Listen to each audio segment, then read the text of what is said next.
What's going on? This is Matt Mills. Welcome to Delay of Game. I know we're post-finals, but it seems like the NBA just wanted to stay in the forefront. So we're going to go through a few of the updates just to have a real quick episode, just to talk over some things that's been going on. And like I said, we'll also be expanding into other sports. But I wanted to also, before I go any further, thank you for your support. Thank you for listening on something I'm just enjoying doing.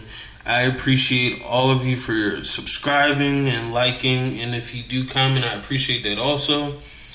I just ask that you continue to listen and to comment. If you hear anything you interest or anything you don't agree with, please comment. So to continue, we're going to go into a little bit of NBA news that has been going on. The big one or the major one, or maybe we should build up to it. The Jazz have picked a new head coach, Will Hardy, who is a Celtics assistant, which I don't know much about him, but given that franchise and that coaching staff, the performance that they had this year, I think any coach from that staff, I guess, could be a good addition, and I think the Jazz just needed to change. I think that coach, when he left, needed to change, and we'll talk about it later, but I think that team is going to make some moves for a change. Of course, Kemba Walker was traded to the Pistons, which I'm sure is happy.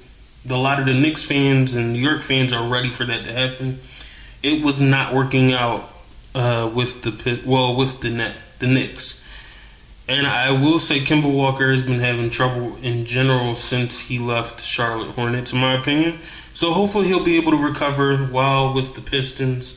And of course, I think we mentioned last week about Jeremy Grant going to the Blazers, which I personally think is a pretty good trade. I don't know if it'll make the impact needed in reference to what Damian Lillard needs, but I do think he is a good player and will be a solid contributor for their team.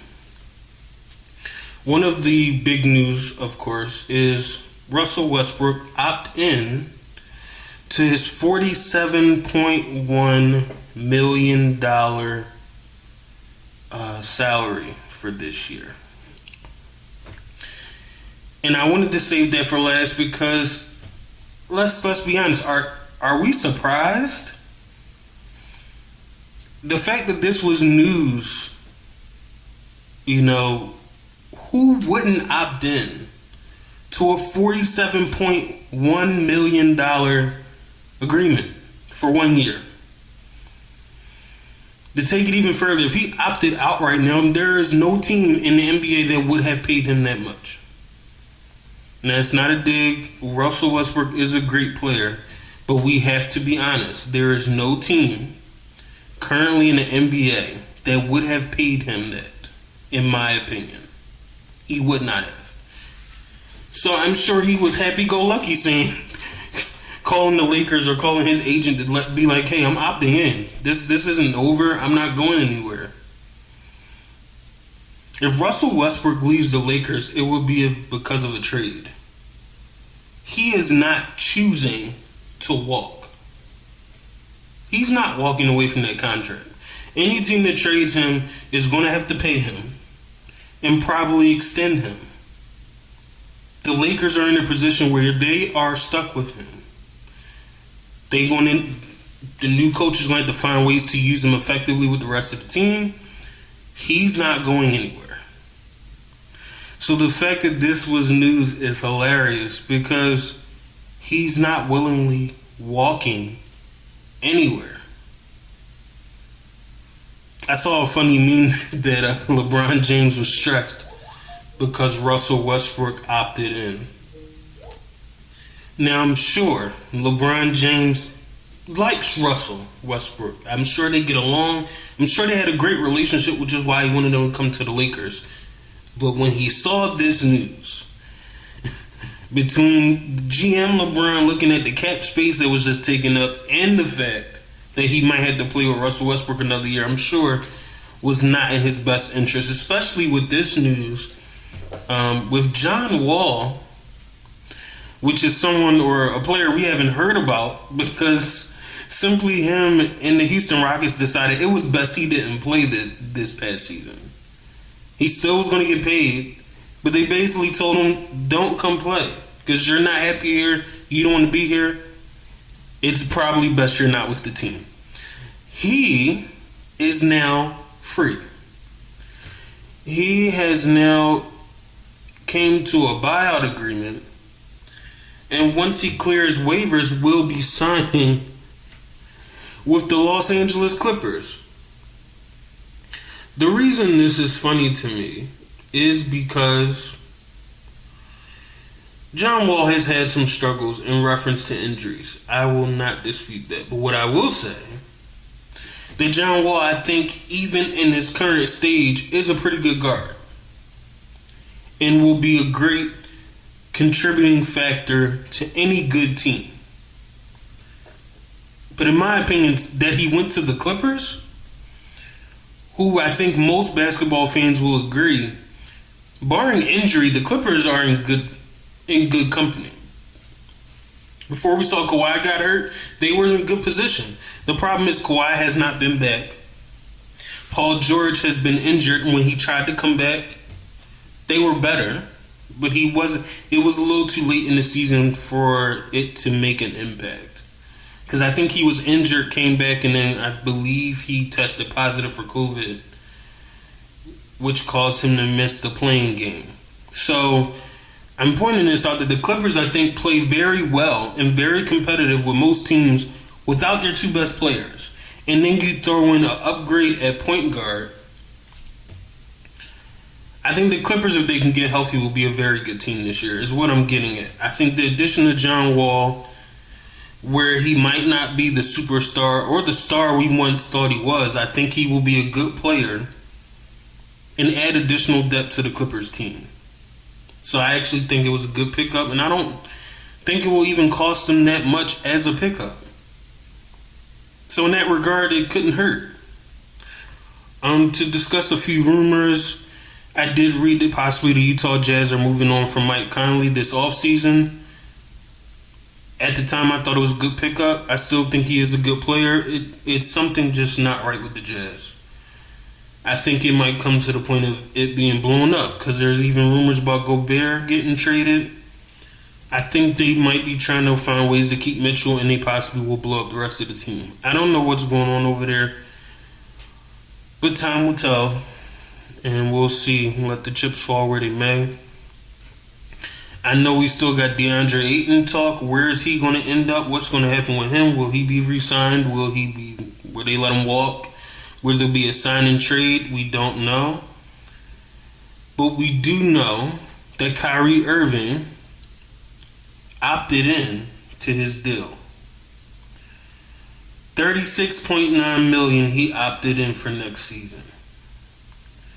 Now, I do know, and I have been reading that I think there has been some trade talks.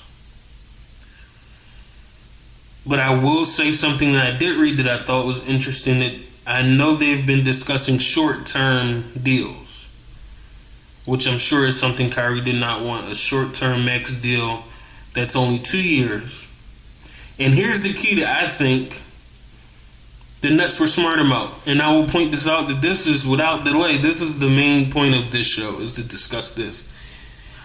They provided incentives based on the number of games that Kyrie Irving would play in.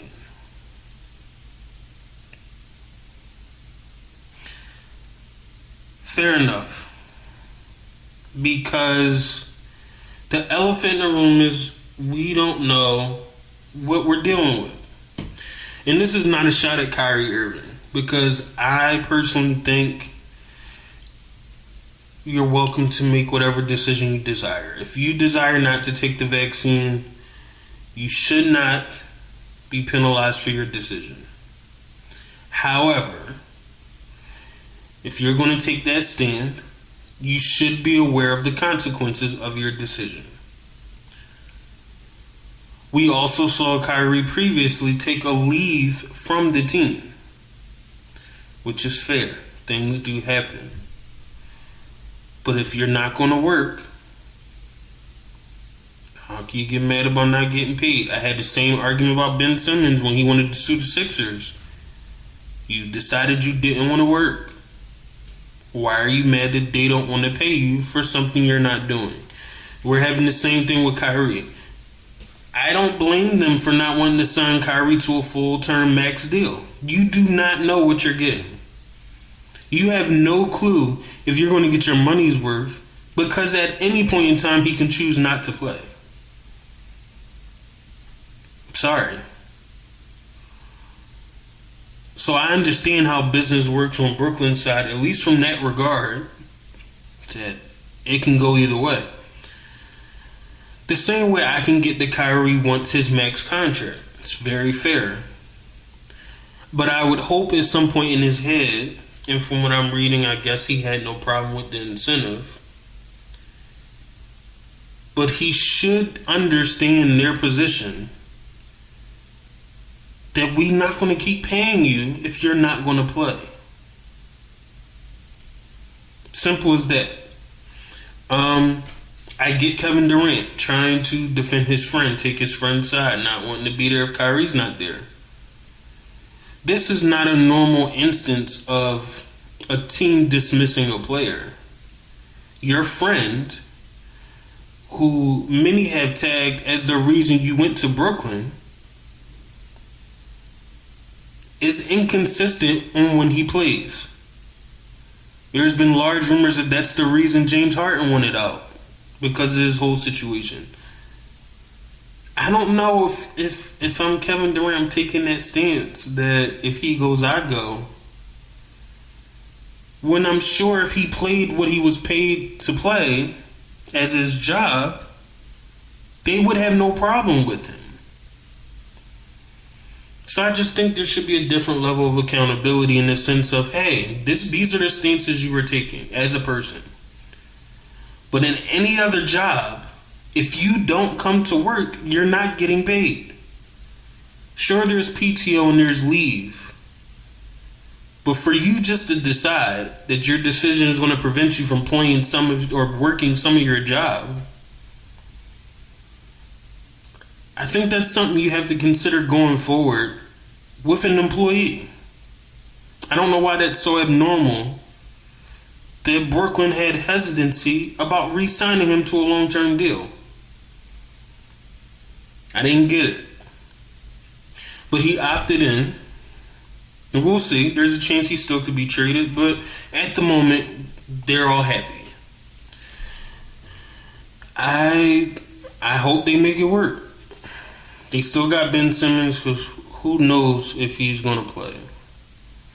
They say he should be ready by the beginning of the season. For his sake, I hope he is able to get back on the court and get back to playing the game very stress-free. Hopefully he won't have as much pressure being on that team, and he can just get back to playing a game that he dedicated his life to. But I think the Nets have some of the largest variables, because anything could happen between now and when the season starts.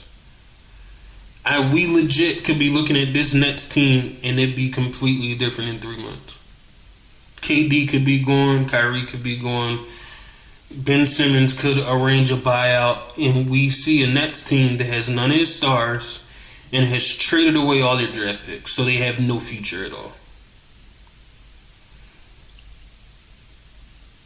And I think the reason I bring this up, because I think Brooklyn was getting a lot of heat for their decision making, but even bigger than that, is it really worth going all in on superstars like a lot of teams have been? Because we've seen it happen and it not work. We've seen the Lakers do it with Anthony Davis, and I guess it worked that 1 year. We've seen the Nets do it. We've seen some teams. We've seen the Celtics do it, a couple times.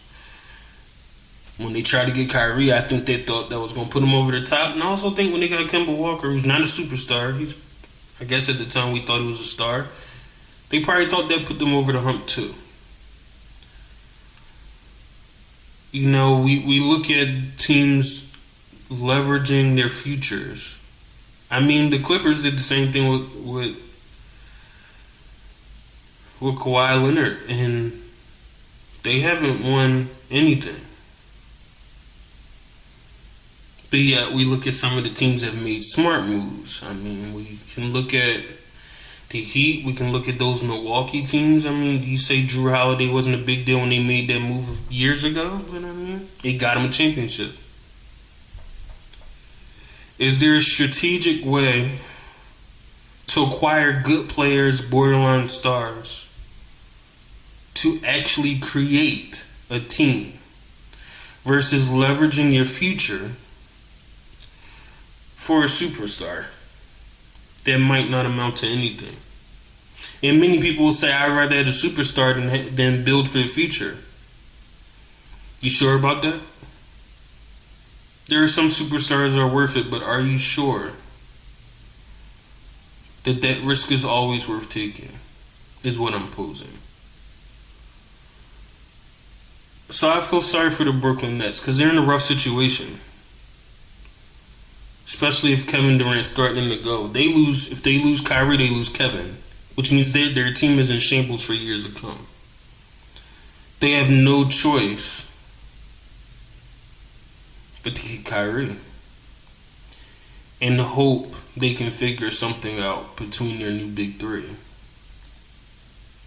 So time will tell. Like I said, we'll be getting into other subjects. Shout out to the Philadelphia Phillies that, since they've got their interim coach, they've been doing pretty well. And I've actually been watching a little baseball. They've been doing pretty well. So hopefully they can keep it up. Hopefully they can put some wins together. I'm sorry about Bryce Harper getting hurt. I hope he'll make a good recovery and won't be out too long. But until next time, thank you for your support. Thank you for checking this out. If you have any thoughts, please leave the comments down below. If you like the video, please like. If you do like the content, please subscribe. And until next time, I hope you have a good day, have a good week. Find a way to enjoy your weekend, and I'll talk to you next week.